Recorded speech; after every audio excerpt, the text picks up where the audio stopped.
All right, Class A, we are going to be taking your notes over ser today.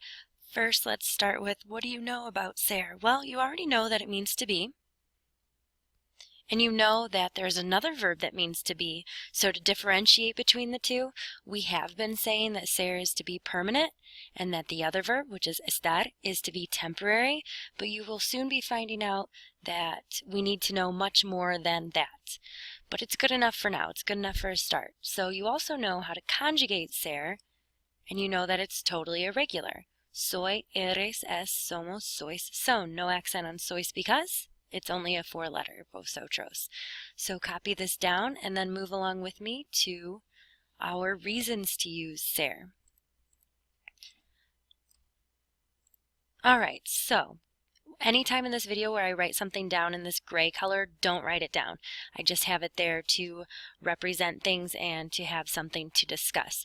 So you might be looking at the screen right now and asking yourself, what's going on here? Well, let me tell you. There are going to be 6 main reasons to use ser that we're going to be dealing with. And if you put them together like this, they spell poem with 2 P's, because the word poem doesn't usually have 2 P's, and a T.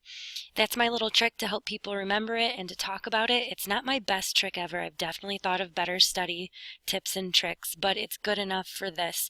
I know it's not catchy, but it'll do.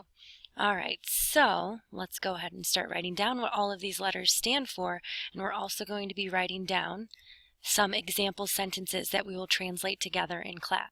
All right, so here we go. We're back into darker colors, so you need to write down reasons to use ser. And our first reason is for permanent characteristics or relatively permanent characteristics. So if we want to discuss relatively permanent characteristics like someone's physical description, personality traits, or their profession, we're going to be using ser. So please write down permanent characteristics, relatively, and then below that, physical descriptions, and below that, this example sentence, you are redheaded, skip a line for the English translation that we'll fill in together in class. Personality traits are another relatively permanent characteristic. Our example sentence is, she is stingy.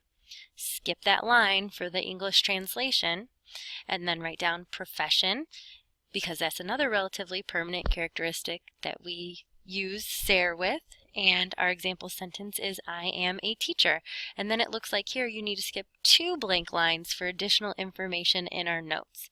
So that's what the first P in poem with 2 P's and a T stands for. Let's keep going and find out what the next P is for. The next P for poem with 2 P's and a T is for possession. Anytime you want to say something like, they are Hunter's pencils, or they are his, or they are his pencils, you will use ser. And it looks like we need 3 blank lines after this example sentence. And possession is something we're talking about in this unit, so it's very handy to know that we use ser for it. So that's what the first 2 P's are for. Let's find out what the O is for. Well, the O in poem with 2 P's and a T is for origin and nationality. So if I want to say something like our example sentence, we, all girls, are from Valpo, we are Cuban, I would use ser to say from Valpo for origin, and Cuban, I would use ser for the R part because it's nationality. Moving on with poem with 2 P's and a T, we need to know what the E stands for. Well, the E stands for an event. When and where.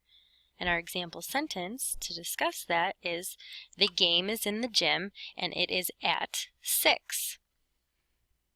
So skip a line after that, and we're moving right along to find out what the M in poem with 2 P's and a T is for. The M is for discussing material or what something is made of. Like in this example sentence, the desks are of plastic, or the desks are made of plastic.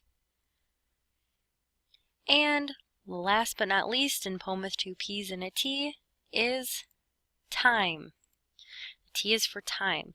So please write down these 3 examples, and you can set it up like my notes are, where I've got the English on the left and we'll put the Spanish on the right instead of one above the other.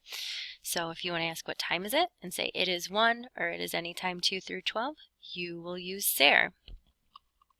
Because, just to sum it up, Our reasons to use ser, you don't have to rewrite this, you've already got it in your notes, are relatively permanent characteristics like physical descriptions, personality traits, and profession.